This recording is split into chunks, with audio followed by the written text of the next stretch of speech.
Hola, mi nombre es Isa Elizondo y este es Bold, un espacio en donde leemos la Biblia, conocemos la palabra de Dios. Esta es una nueva fase, si ya nos has escuchado como podcast Bold, pues bienvenido a esta nueva fase en donde nos sumergimos en la palabra de Dios. Leemos la Biblia a su profundidad, a lo más profundo que podemos, lo hacemos, lo estudiamos. No es como el podcast, que es como tal vez más relajado. Hablamos a veces solo de un versículo, de la vida en general, de cómo aplicar la palabra en nuestro día a día. Pero en esta nueva fase es una fase, como les dije, full de la Biblia, de la palabra de Dios, que es lo que dice Dios. Y hoy, bueno, hoy no, bueno, con que hoy vamos a iniciar porque no tenía bien esta visión de hacia dónde Dios quería llevar este estudio bíblico. Y todo salió random, como que leí Marcos 5, me encantó, el Espíritu Santo me dio una revelación buenísima y solo se la quería decir a alguien. Entonces me dice Dios como, ¿por qué no haces un video y ya, lo haces y se lo decís a alguien? Y yo, qué buenísima idea. Lo hice y luego sentí este llamado por hacerlo como ya parte, una nueva fase de Bolt. Dios lo está manejando como Él lo planeó que así fuera. Así que por eso estamos acá en esta nueva fase. Y, y luego me sentí perdida, como entonces, Señor, que debería leer Génesis, donde, cómo iniciamos a leer la Biblia. Y estos últimos días estuve leyendo las cartas del Nuevo Testamento, como Filemón, Titus, Tyros, no me acuerdo bien ese nombre. Bueno, todo esto. Y viene y me dice, ok, inicia con las cartas. Y dije, ok, Señor, iniciemos con las cartas. Así que hoy vamos a estar en primera de Tesalonicenses. Y son dos cartas, ¿ok? Que Pablo les escribe a ellos. Entonces, de primero un poco de contexto de qué onda con Tesalonicenses. Yo hasta esta semana lo pude pronunciar bien, porque lo estaba diciendo mal toda mi vida. Ni quieren saber cómo lo decía. Entonces estamos en eso. Esta es una de las primeras cartas que se tienen, que tenemos de que Pablo escribió. Y los tesalonicenses es el nombre de los humanos, ¿ok? Que vivían en Tesalónica. Tesalónica es esta región en donde fundaron la iglesia y el contexto de esta parte histórica de la iglesia cristiana la encontramos en Hechos, ¿ok? Que es otro libro del Nuevo Testamento. Entonces, si quieres conocer más, si te quieres adelantar, porque eventualmente vamos a llegar a Hechos, pues dale. Pero ahí conocemos más sobre los tesalonicenses, Tesalónica, qué estaba pasando, pero un poco de lo que sucedió después de que, ok, ¿qué pasa en Hechos? Es como el libro del Espíritu Santo. Ya Jesús se murió, revivió, resucitó, pasa tiempo con los discípulos y con más gente y luego vuelve al cielo, asciende con el Padre. Donde está ahora, en la derecha, está sentado a la diestra de Dios. ¿Ok? Entonces, después de eso, viene una de las promesas de Jesús que era su espíritu, el espíritu de Dios. Entonces viene y tenemos Pentecostés y eso pasa en Hechos. Entonces ahora los apóstoles tienen, bueno, y toda la iglesia cristiana, porque hay más personas que lo reciben, al Espíritu Santo, están equipados para poder poder seguir fortaleciendo el ministerio de Cristo.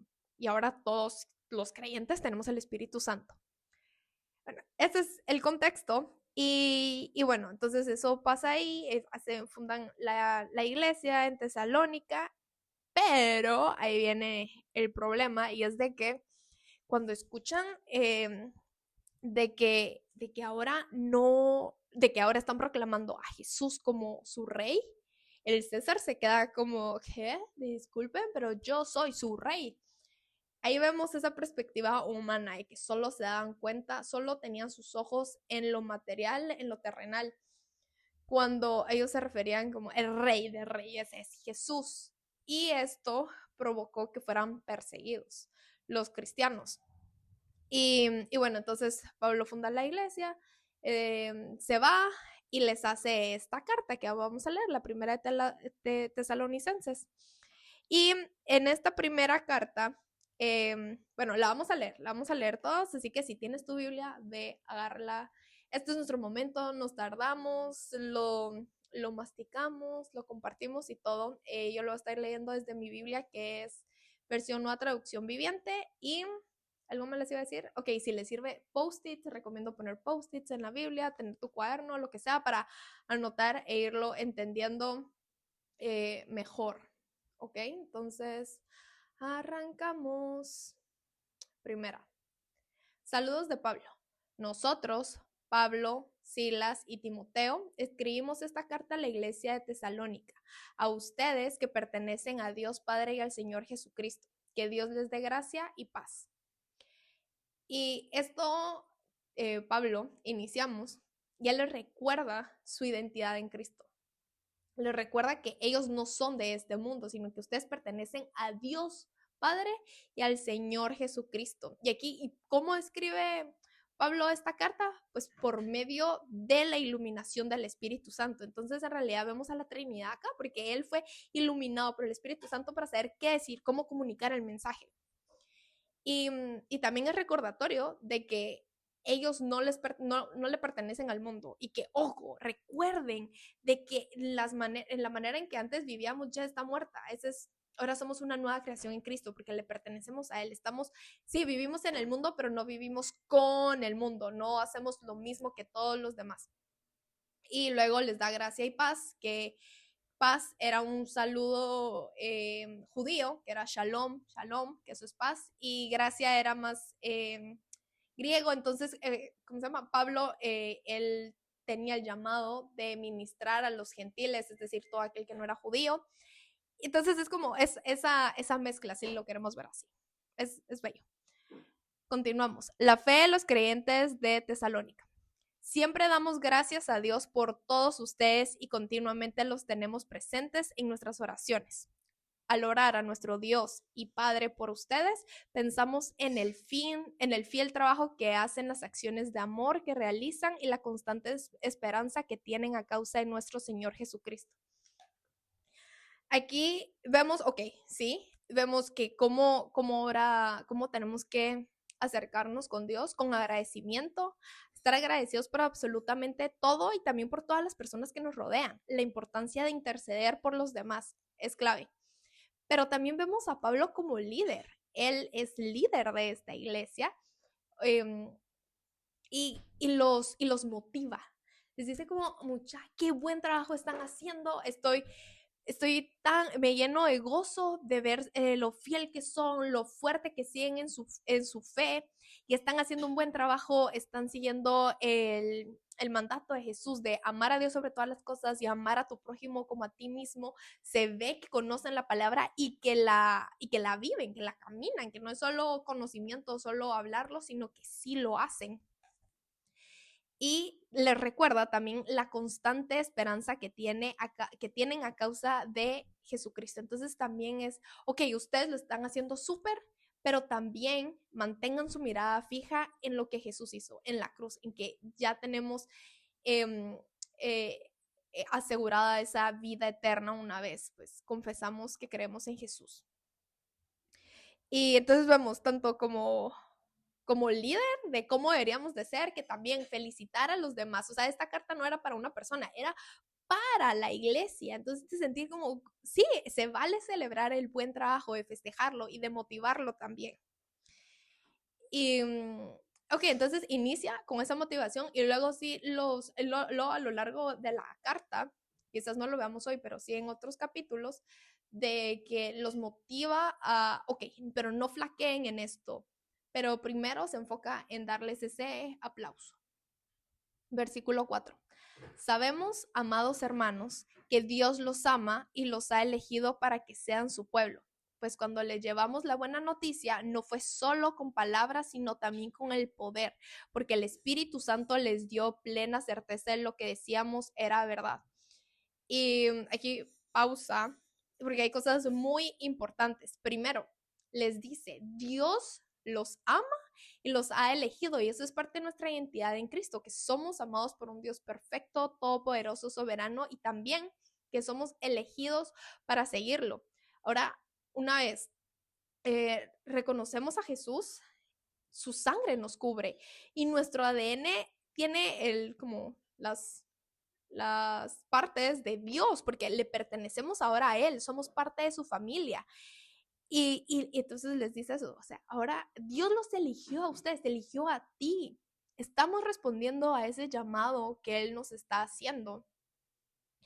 Y luego las buenas noticias, pues es el evangelio, es que Jesús murió y resucitó. Y estas buenas noticias ellos le llevaron, se las enseñaron y las recibieron, porque la palabra de Dios está viva, es ese poder y el poder que viene con el Espíritu Santo, porque el Espíritu Santo es quien nos da toda revelación, nos da la revelación de la palabra de Dios, nos revela los misterios de Dios, nos ayuda a crecer en conocimiento y entendimiento en Cristo, y Él es quien nos guía a toda verdad y vida. ¿Y quién es la verdad y quién es la vida? Jesús. Aquí van a sentir un poco de temblor en la cámara, paréntesis, porque tenemos una invitada en la mesa, pero no importa, dale, sigue partiendo. Pero por si ven un temblor, es eso, no es un temblor real. Y, ¿y qué les decía? Ok, regresamos. Entonces, el Espíritu Santo, entonces también sabemos que estamos equipados cuando escuchamos algo, o a veces nos puede intimidar como no sé qué es verdad y qué son fake news. Cero bolas. Tenemos al Espíritu Santo que nos va a llenar de convicción, nos va a decir, ok, eso no cuadra, o igual. Nosotros, ¿qué tenemos que hacer después de escuchar absolutamente todo? Vas a la iglesia, ¿qué haces cuando regresas? ¿O qué haces el día después? Lees la palabra. Están en este podcast, me están escuchando, pero ¿qué van a hacer? Van a leer la palabra, van a contrastar si lo que estamos hablando acá viene de Dios, es la verdad. Con absolutamente todo, nuestro filtro es la Biblia. Continuamos. De que decíamos la verdad. Y ya saben de nuestra preocupación por ustedes, por la forma en que nos comportamos entre ustedes. Así que recibieron el mensaje con la alegría del Espíritu Santo, a pesar del gran sufrimiento que les trajo. De este modo nos imitaron a nosotros y también al Señor. Como resultado, han llegado a ser un ejemplo para todos los creyentes de Grecia, es decir, por toda Macedonia y Acaya. ¿Qué les trajo conocer? ¿Qué les trajo reconocer a Cristo? Si lo queremos ver así, problemas, porque antes no eran perseguidos y ahora sí, ahora tienen al César, al gobierno detrás de ellos. Inició esta persecución que antes no estaban teniendo, pero tienen la verdad y la viven y la aman y están dispuestos de pasar por todo este sufrimiento, estrés o lo que sea, por esa verdad, porque saben porque tienen esa perspectiva eterna. No tienen sus ojos en el mundo, en las cosas terrenales, en lo visible, en lo que podemos tocar, sino lo tienen en Dios, tienen una perspectiva eterna, están enfocados en lo invisible.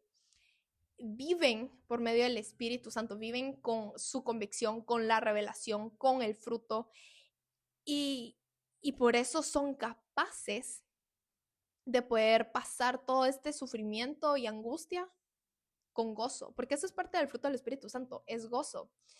Y permanecen firmes en la palabra de Dios. Y como nos dice, como nos enseñó Jesús, como la casa que esté construida en la roca no se va a caer. ¿Y quién es nuestra roca? Es Él, es Dios.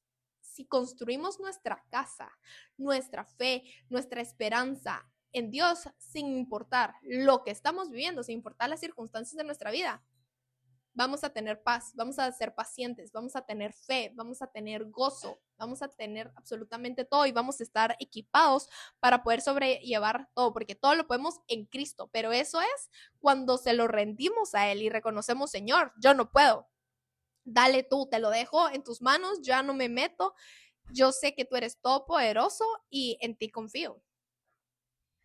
Y además, esto sirvió para ejemplo de de sus vecinos, de otros creyentes de Grecia. Porque no solo es lo que decimos, sino lo que hacemos, cómo vivimos. Y cuando veían que estas personas seguían fieles, seguían con su fe, dijeron, ¿qué nos estamos perdiendo?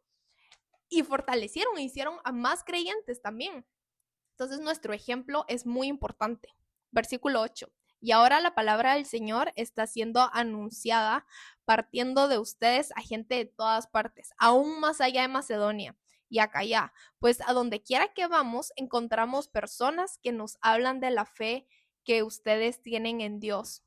Y miren qué bello, o sea, sí, trabajaron para el reino, literalmente le están dando la vida a Dios, se la rindieron a Él, están viviendo el ministerio de Jesús, que era ir a ser discípulos, es enseñar, es predicar, es sanar también, no solo físicamente, sino emocionalmente, por medio de la oración, por medio de la autoridad en Cristo. Y todo esto ha llegado, ha pasado fronteras, porque Pablo y sus discípulos pues iban de pueblo en pueblo hablando las nuevas y enseñando y haciendo todo esto del ministerio de Jesús. Y les llegaban a ellos estas noticias. Entonces, lo poderoso que es. Y todo inició con una persona. Y Jesús vino a morir por una persona. O sea, cuando Él estuvo en la cruz, Él estaba pensando en ti específicamente. Y, y así es como empezaron, como una persona, otra persona, porque todos somos parte del cuerpo de Cristo. Y, y ¿por dónde íbamos? Bueno, pues merecido verdadero. A ver, leamos otra vez el 9, si ya lo leímos. Pues no dejaron de hablar de la maravillosa bienvenida que ustedes nos dieron y de cómo se apartaron de los ídolos para servir al Dios vivo y verdadero. Y esto es clave. Era lo que hablamos de que una vez creemos en Jesús, ya lo que vivíamos antes, lo que hacíamos, lo que pensábamos, lo que decíamos, ya no cuadra con esta nueva creación que somos en Cristo. Entonces dejamos nuestros ídolos. Y si no sabemos quiénes son nuestros ídolos, ¿a quién acudimos? A Dios. Señor, examina mi corazón, muéstrame qué ídolos tengo que eliminar para que tú seas el número uno en mi corazón, porque ahí es donde perteneces y ahí es donde te quiero tener. Y ojo, aquí hace énfasis en servir, porque nosotros le servimos a Dios, no vivimos para nosotros, sino para Él. Y nos va a llamar a hacer cosas que seguramente nuestro primer instinto es no lo quiero hacer, pero sí quiero servirte, Señor. Entonces voy a obedecer. Entonces servir y que Dios es vivo y verdadero. En cambio, los ídolos están muertos, porque ¿qué es un ídolo? Puede ser nuestro trabajo. Nuestro trabajo, vamos, acudimos a él y no nos va a responder, no va a hacer nada por nosotros. Es más, probablemente nos dé más estrés. O son, incluso nuestras amistades pueden ser ídolos, que es que estamos confiando en personas imperfectas, en pecadores, puede ser nuestra relación también. Eso no vamos a encontrar lo que necesitamos, solo en Cristo. También, versículo 10. También comentan cómo ustedes esperan con ansias la venida desde el cielo del Hijo de Dios, Jesús, a quien Dios levantó de los muertos. Él es quien nos rescató a los hombres del juicio venidero. Que, o sea, además de vivir todo esto, ¿dónde tenían su mirada? En Cristo. Lo estaban esperando. Estaban ansiosos por su regreso, porque Jesús va a regresar. No sabemos cuándo. Y como también nos enseñan de que tenemos que vivir como si Jesús viene hoy, pero planear como que si no va a venir en 1000 años. Entonces tú seguí tu vida, tú planea, tú haz, ten metas y todo, pero tené tu corazón listo, porque puede venir hoy en la noche, y como dice la Biblia, va a venir como ladrón en la noche, ¿sí? Van a haber señales y esto y lo otro, pero va a venir, o sea, nadie sabe la hora exacta, el minuto exacto, y ellos sabían esto, lo creían, lo vivían y por eso vivían en esa constante preparación, porque es de tener un corazón preparado para Cristo y por eso sirven a Dios, reconocen a Dios como el Dios todopoderoso y el único Dios que es vivo y verdadero y que están dispuestos a dar su vida por Él, por ser perseguidos. Aquí hablan del sufrimiento. Entonces también nos deja esto de que muchas veces podemos creer como él es cristiano, no tiene problemas o ¿por qué me siguen pasando cosas difíciles si creo en Dios? Pues la promesa, en ningún lugar de todas las promesas que nos tiene Dios es de que no vamos a sufrir. Es más, eso tenemos asegurado que vamos a sufrir. ¿Qué vino a hacer Jesús? A sufrir. Él tuvo la muerte más fea de todos los tiempos en esa cruz. Horrible. Él sufrió por amor a nosotros. Entonces sí vamos a sufrir, pero sí tenemos la promesa de que no estamos solos. Tenemos la promesa de que Dios transforma nuestro corazón, que Él va a redimir absolutamente cualquier situación, que Él nos acompaña, que Él limpia cada lágrima, que cada oración es escuchada. Tenemos miles de promesas y hay que enfocarnos en eso y sobre todo tenemos la promesa que Jesús va a regresar y que nos va a llevar con Él. Y eso fue todo por hoy, por este estudio bíblico de Primera de Tesalonicenses. Y leímos el primer capítulo y la próxima semana estaremos leyendo el segundo capítulo.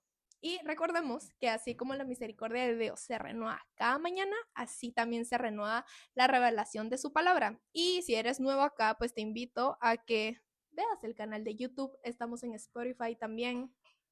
Estamos en Instagram. Me tengo que aprender el username de Bold porque sé que algunos estoy como Bold-podcast con doble T.